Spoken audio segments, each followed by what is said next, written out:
परमेश्वर का धन्यवाद करते हैं। एक बार फिर से प्रभु ने अच्छा मौका दिया, सुंदर समय दिया कि हम परमेश्वर का धन्यवाद कर सके और उसके नाम को ऊंचा उठा सके।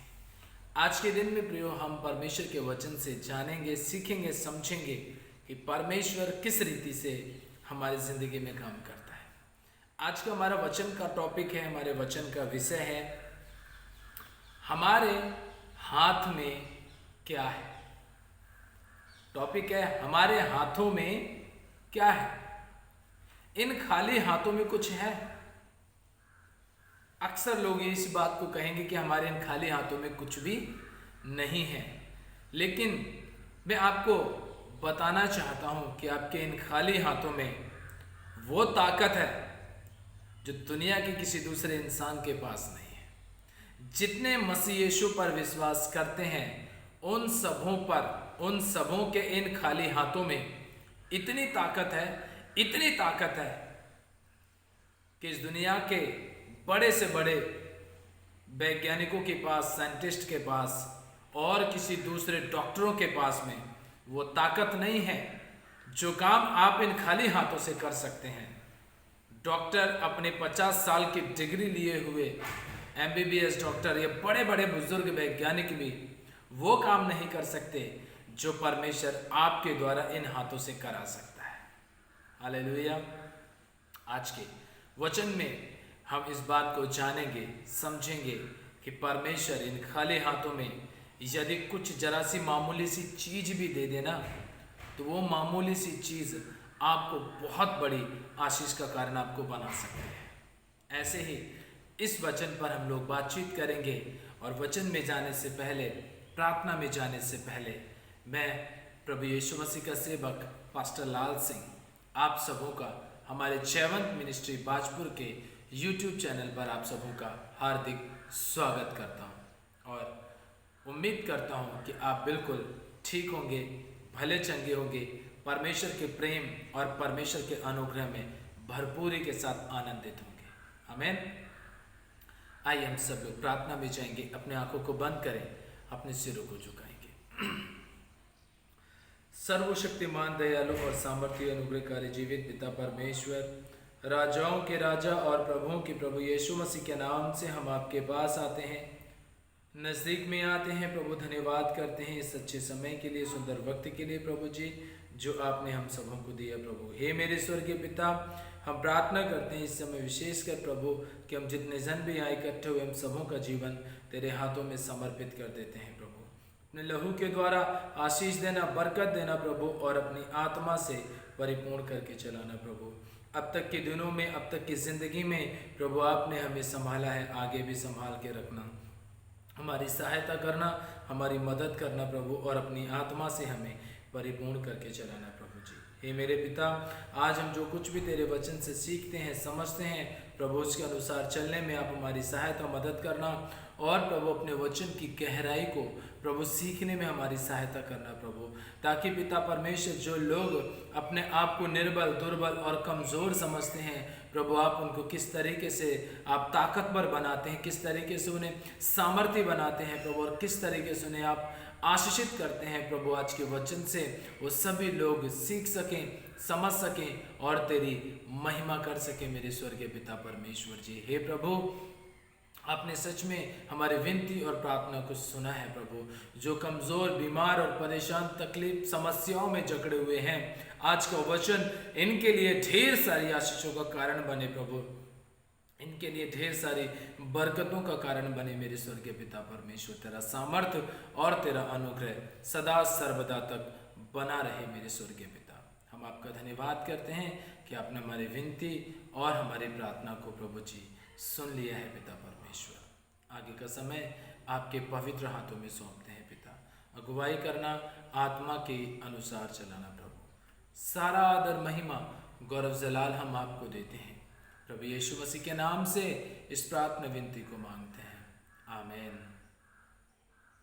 हालेलुया। आइए हम धन्यवाद करें अपने महान परमेश्वर का, जो हमें जीवन और शांति, आशीष और बरकत देता है।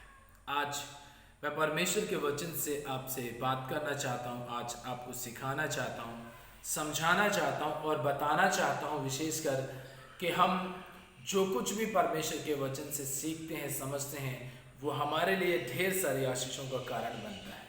बहुत सारी बरकतें हमारे ज़िंदगी में परमेश्वर का वचन लेकर के आता है। और मैं जानता हूँ कि जब हम परमेश्वर के साथ अपनी ज़िंदगी का बहुमूल्य समय व्यतीत करना शुरू कर देते हैं, उसके साथ उसको समय देना शुरू कर देते हैं, तो परमेश्वर बड़े बड़े काम हमारी ज़िंदगी में करना शुरू कर देता है। वो काम करता है जो हमारे चित्त में नहीं चढ़े, जो हमारे विचारों में नहीं चढ़े, परमेश्वर उन कामों को करना शुरू कर देता है।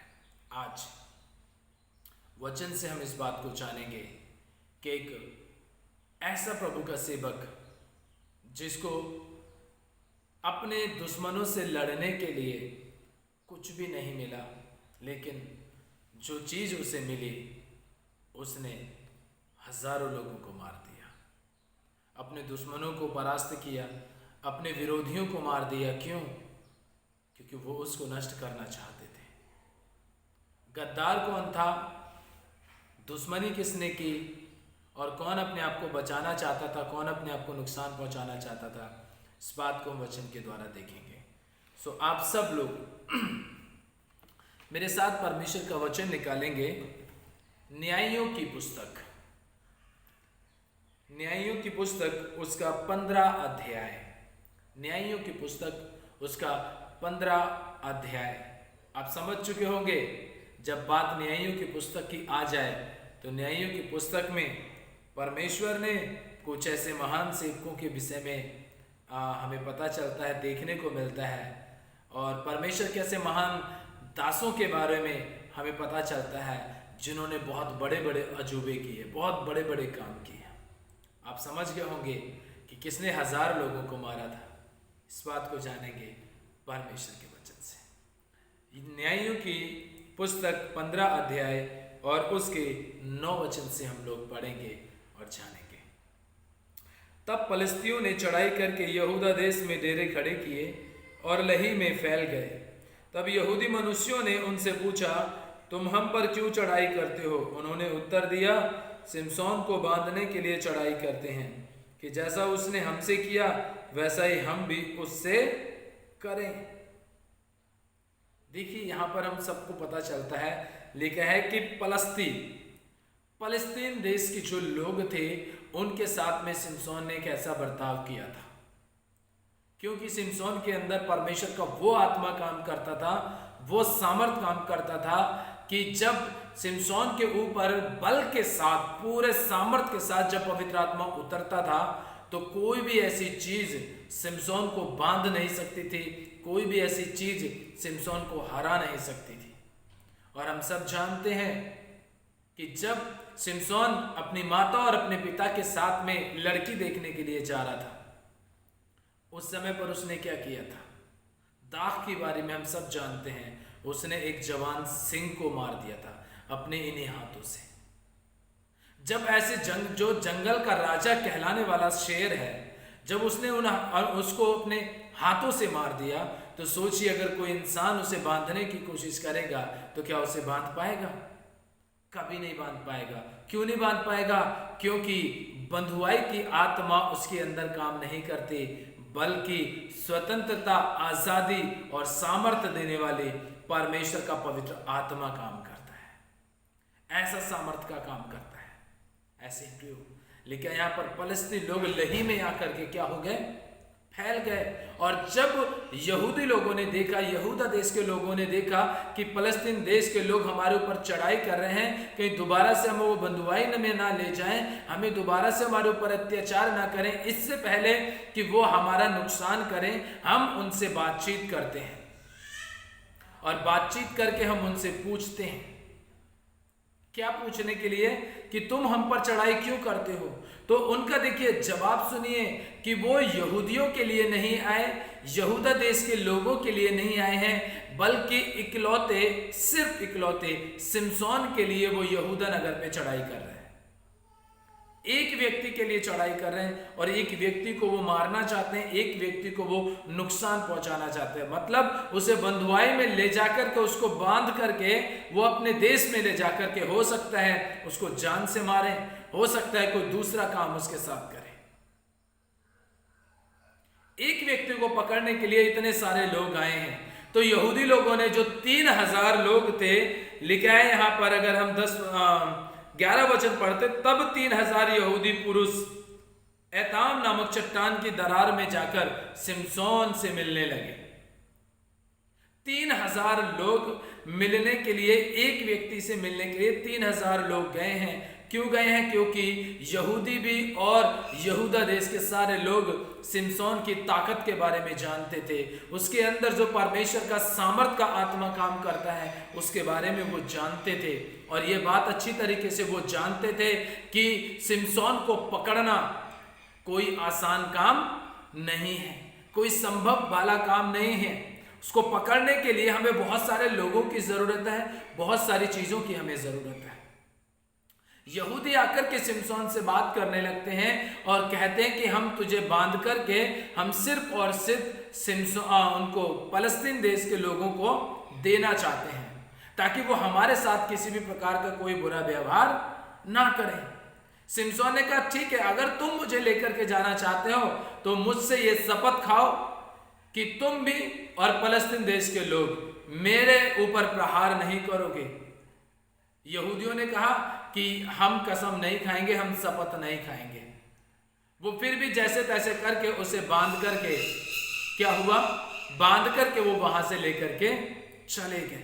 और जैसे ही वो लही में पहुंचे, जहां पर फलस्तीन देश की पूरी सेना लही में छिपी हुई थी, बैठी हुई थी, वहां पर जैसे ही वो पहुंचते हैं तो लिखा है तुरंत बलपूर्वक परमेश्वर का आत्मा सिमसोन के ऊपर उतरा। और सिमसोन के ऊपर आत्मा उतरने के बाद में हम सब जानते हैं कि उसने देखा कि मैं अब क्या करूं, मैं तो निहत्था हूं, मैं किस तरीके से इनको मारूंगा, किस तरीके से मैं इनका सर्वनाश करूंगा, क्या करूंगा क्या नहीं करूंगा। वो बड़ी सारी चीजों के विषय में शायद उसने सोचा होगा। लेकिन हम सब जानते हैं कि उसने देखा गधे की जबड़े का, गधे का जबड़ा, जो कोई नया ही गधा मरा होगा उसका नया जबड़ा पड़ा हुआ था, उसने उसी जबड़े को उठाया। और उठाने के बाद में फलस्तीन देश की सेना जब उसे बांधने के लिए आई तो उनको मारना शुरू कर दिया। उससे पहले जो यहूदी लोग उसको रस्सियों से बांध करके लेकर आए थे, लिखा है जैसे आग में रस्सी जल करके खत्म हो जाती है, या फिर कोई रस्सी पानी में पड़े पड़े टूट करके गल जाती है, ऐसे उसकी रस्सी, अपने हाथों की रस्सी, उसके बंधन अपने आप से मानो टूट गए हो, बिखर गए हो और खत्म हो गए। जब उसने, उसके बाद जब पवित्र आत्मा का आत्मा उतरा, उसने जबड़ा उठाया गधे का, और लिखा है कि उसने 1000 लोगों को उस जबड़े के साथ मार दिया। उस जबड़े से 1000 लोगों को उसने मार दिया। और मारने के बाद में लोगों के बीच में यह चर्चा फैल गई कि सिमसोन के हाथों में तो परमेश्वर ने ताकत दी है। क्या था उसके हाथ में? कुछ था? हाथ खाली थे। एक नॉर्मल सा जबड़ा दिखाई दिया, उस जबड़े से उसने हजारों लोगों को मार दिया।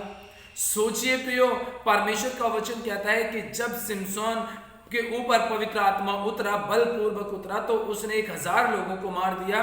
सोचिए, अगर आप परमेश्वर के साथ में चलते रहेंगे, परमेश्वर की नजदीकी में चलते रहेंगे, तो आप इन खाली हाथों से कितनी सारी दुष्ट आत्माओं को आप परमेश्वर के लोगों से निकाल करके उनको आजाद कर सकते हैं। कितनी बीमारियों को चंगा करने की सामर्थ परमेश्वर ने आपके इन खाली हाथों में दी है। कितने लोगों को सुसमाचार सुनाने के लिए इन खाली हाथों को आपके इस्तेमाल किया है परमेश्वर ने। परमेश्वर आपको इस्तेमाल करना चाहता है, आपके इन खाली हाथों को सामर्थी बनाना चाहता है। यीशु मसीह ने छुआ, लोग चंगे हो गए। परमेश्वर के चेलों ने छुआ, लोग चंगे हो गए। कितने बड़े बड़े जबरदस्त काम परमेश्वर ने इन खाली हाथों से किया। आपके खाली हाथों में परमेश्वर ने ताकत दी है, बल दिया है, सामर्थ्य दिया है। इन खाली हाथों को खाली दूसरे बुरे पाप के कामों में इस्तेमाल मत कीजिए प्रियो, बल्कि इन खाली हाथों को परमेश्वर की महिमा के लिए इस्तेमाल कीजिए। इन खाली हाथों को परमेश्वर की ओर उठाइए। इन खाली हाथों को परमेश्वर ऐसा सामर्थ्य बना देगा कि आपकी जिंदगी को परमेश्वर बदल करके रख देगा। सिमसोन के विषय में जानते हैं, यहूदा देश में और सारे आसपास के क्षेत्रों में ये बात फैल चुकी थी और ये बात लोगों के कानों तक पहुंच चुकी थी कि सिमसोन को पकड़ना मुश्किल है, क्योंकि उसके हाथ खाली तो रहते हैं, लेकिन जब परमेश्वर का आत्मा उसके ऊपर उतरता है तो वो इसी खाली हाथों से वो बड़ी बड़ी सेना को भी हरा देता है, वो जंगली जानवरों को भी सर्वनाश कर सकता है।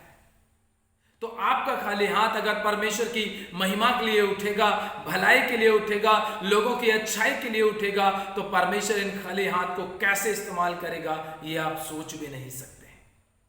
इसलिए आज मैं आपसे विनती करना चाहता हूं, निवेदन करना चाहता हूं, अपने शरीर, प्राण, आत्मा को और अपने इन खाली हाथों को परमेश्वर की महिमा के लिए इस्तेमाल करना शुरू कर दीजिए और विश्वास करना, प्रभु सब कुछ पूरी तरीके से बदल देगा।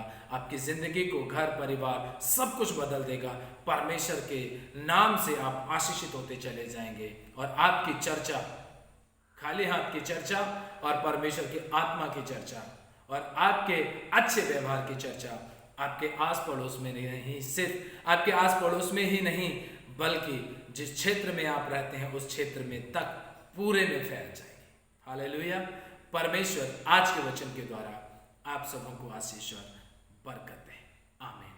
आइए हम सब लोग अपनी आंखों को बंद करें और प्रार्थना में जाएं। सर्वशक्तिमान, दयालु और सामर्थ्य अनुग्रहकारी जीवित पिता परमेश्वर, राजाओं के राजा और प्रभुओं के प्रभु, हम धन्यवाद करते हैं आपका सभी महान आशीषों के लिए, बरकतों के लिए, प्रेम, अनुग्रह, शांति और दया के लिए। प्रभु जी, हे पिता, जितनों ने व्यास तेरे वचन को सुना है, सीखा है, समझा है, प्रभु आप इन्हें बहुतायत के द्वारा आशीष और बरकत देना और अपनी आत्मा से परिपूर्ण करके चलाना मेरे पिता परमेश्वर। हे प्रभु, जितने लोग अपने आप को कमज़ोर और दुर्बल समझते हैं और शैतान की अधीनता में दे देते हैं, प्रभु उन सबों को छुटकारा दे। प्रभु उन सबों को हिम्मत, बल और ताकत दे और अपनी महिमा के लिए इस्तेमाल कर। प्रभु इनकी कमज़ोरियाँ यीशु मसीह आज के वचन के द्वारा प्रभु दूर होने पाए पिता परमेश्वर, तेरा सामर्थ्य बहुत ही अद्भुत तरीके से काम करने पाए। प्रभु जी, आपने ऐसा किया, हम धन्यवाद करते हैं। जब हम इसी का दूसरा भाग प्रभु कल देखते हैं तो पिता परमेश्वर तेरा आत्मा काम करे, तेरा सामर्थ काम करे। खुदावन सब कुछ तेरे हाथों में सौंपते हैं। प्रभु यीशु मसीह के नाम से इस प्रार्थना विनती को मांगते हैं। आमीन, आमीन, आमीन। बोलो प्रभु यीशु मसीह की जय। सच में प्रभु आप सबों को बहुत आशीष दे। लास्ट में जाते हुए मैं आप सबों से विनती और निवेदन करना चाहता हूं कि आप हमारे जयवंत मिनिस्ट्री बाजपुर के यूट्यूब चैनल को लाइक करें, शेयर करें, कमेंट करें, बेल आइकन के बटन को दबाएं और हमारे चैनल को सब्सक्राइब करें। वीडियो पूरी देखें। यदि वचन आपको अच्छा लगे तो कमेंट बॉक्स में कमेंट करके बताएं। अपने गवाहियाँ शेयर करें, अपने प्रार्थना निवेदन शेयर करें, ताकि हम हर एक चीज़ में आपको वचन के द्वारा सिखा सकें, समझा सकें और आपके लिए ढेर सारे आशीषों का कारण बन सकें। परमेश्वर आप सबों को बहुत आशीष दे। अपना और अपने परिवार का ध्यान रखें। प्रभु में आनंदित रहें। सभी को प्यार भरे शब्दों में दिल से जय मसीह।